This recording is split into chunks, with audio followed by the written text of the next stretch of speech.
Olá, a graça e a paz do nosso Senhor e Salvador Jesus Cristo a todos os queridos irmãos e queridas irmãs. Eu me chamo Anne, sou do Rio Grande do Norte, Brasil, e quero junto com você compartilhar da poderosa palavra de Deus em nome de Jesus. Abra o seu coração. Hoje, 23 de maio de 2020, estamos chegando nos Salmos de número 38, que tem por título Oração do Pecador Arrependido. E você já sabe que essa é uma campanha de oração em favor das nações, do Brasil e das famílias. Portanto, acompanhe a ministração comigo e logo depois a oração. E diz assim: Senhor, não me repreendas em tua ira, nem me corriges com cólera, porquanto as tuas flechas cravaram-se em mim, a tua mão se abateu sobre mim, por causa da tua ira. Não há parte ilesa em meu corpo, não há saúde nos meus ossos, em consequência do meu pecado. As minhas culpas me afogam, como um fardo pesado, tornam-se insuportáveis para mim.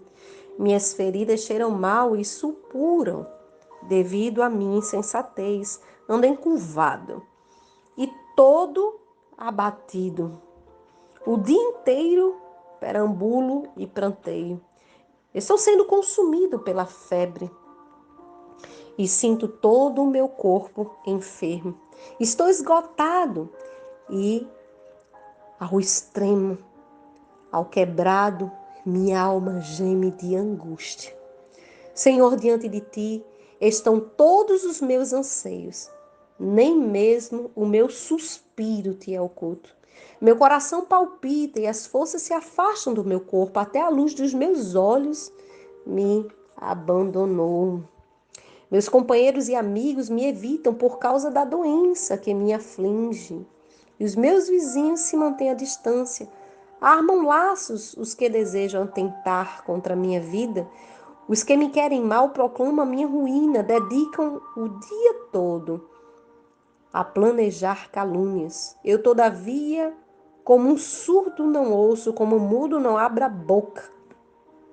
Fiz-me como um homem que não percebe o que ocorre à sua volta e a sua língua não sabe replicar.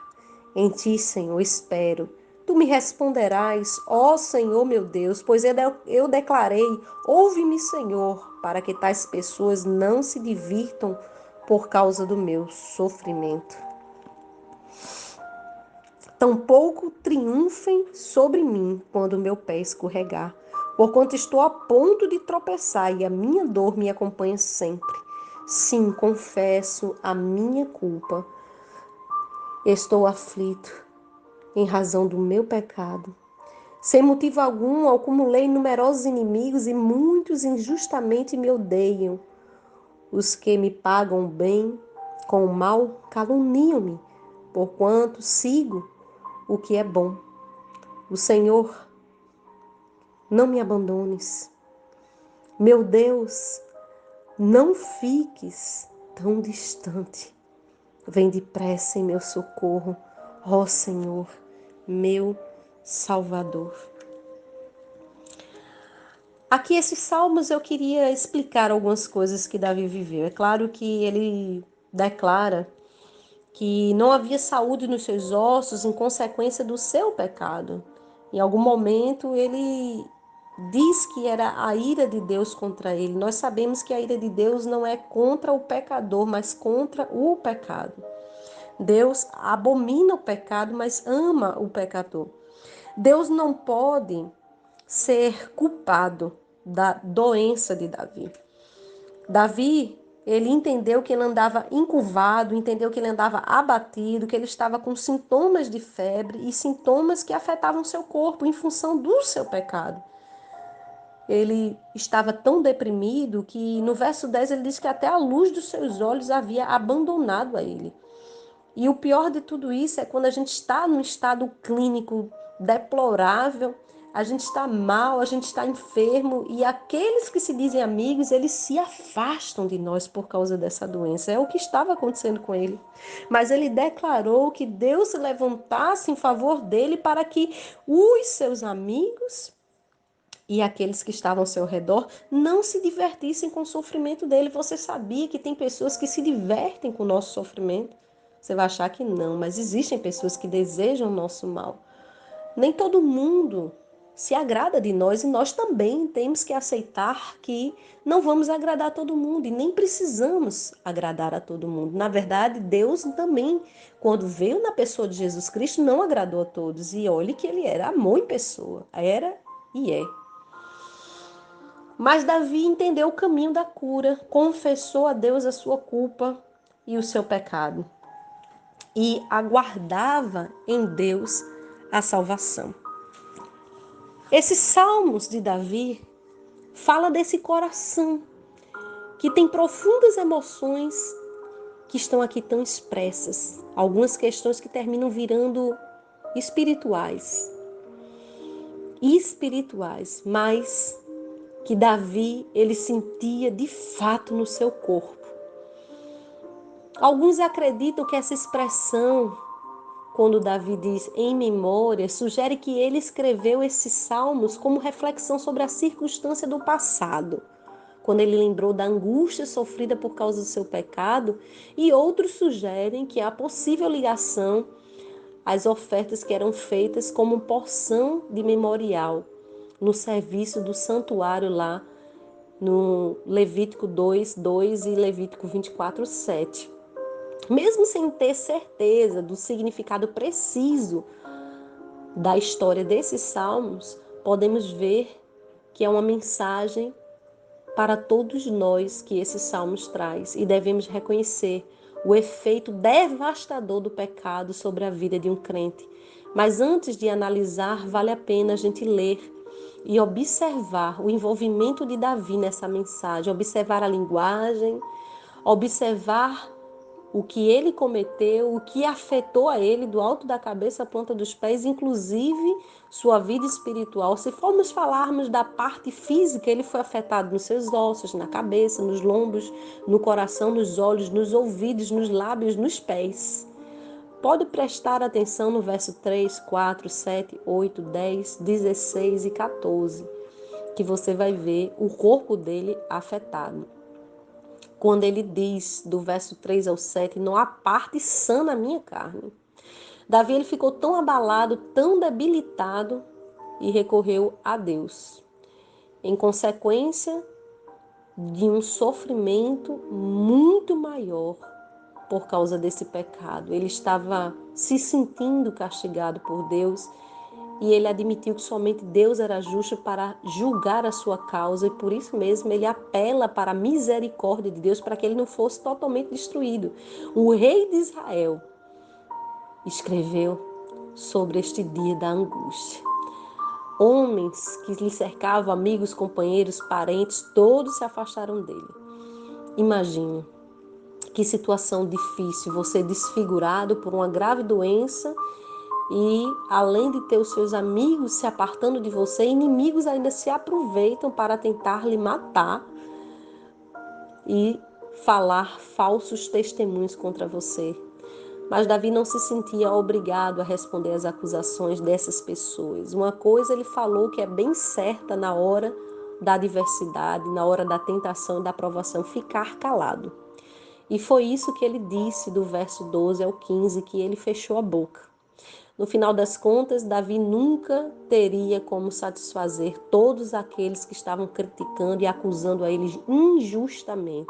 Pior, ele não teria condições de satisfazer nem mesmo a ira de Deus contra qualquer que fosse o pecado. Ele precisava recorrer à misericórdia de Deus, ao pedido de perdão a Deus. E a única esperança era apelar para ele, para que Deus o salvasse.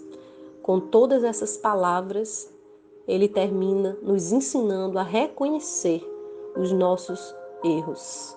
Não significa que quando a pessoa está sofrendo neste nível é porque ela tem algum pecado. Não façamos da vida de Davi ou da história de Davi ou dos salmos de Davi necessariamente um exemplo para o que você está passando. Não. Cada história de cada pessoa é única e exclusiva, mas tiremos desses salmos a lição que Davi quer nos transmitir hoje para nós orarmos no dia da aflição, que sejamos diante de Deus puros, justos, amáveis e principalmente fiéis à sua palavra, que venhamos a recorrer à sua justiça e à sua graça e assim sairemos ileso de qualquer que seja a prova, quer tenha você cometido pecado ou quer você não tenha cometido nenhum pecado. Deus, ele tem poder para lhe livrar. Eu peço que você neste momento dobre os seus joelhos diante de Deus e eu quero fazer uma oração pela sua vida.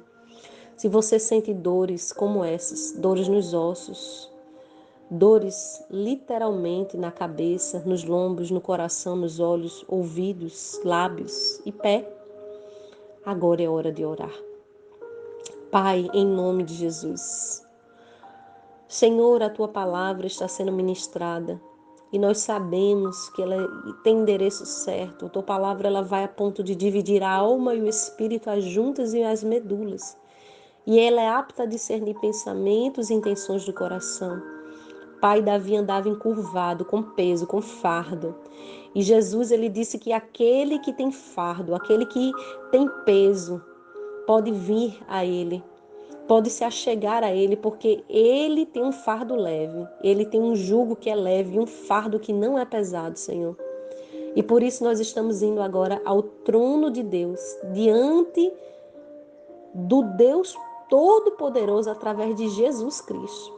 E queremos pedir, Senhor Jesus, que o Senhor leve esse fardo e dê descanso a essas almas. Ó Pai, em Teu nome queremos pedir a libertação sobre todas essas dores, nos ossos, na cabeça, no lombo, no coração, nos olhos, ouvidos, lábios, pés. Senhor, repreendemos o espírito da enfermidade, como Jesus libertou aquela mulher que andava encurvada há 18 anos. Não importa quanto tempo tem esta doença, nós ordenamos, sai agora em nome de Jesus. Sai agora em nome de Jesus. Se desaloja desse corpo pelo sangue de Jesus de Nazaré.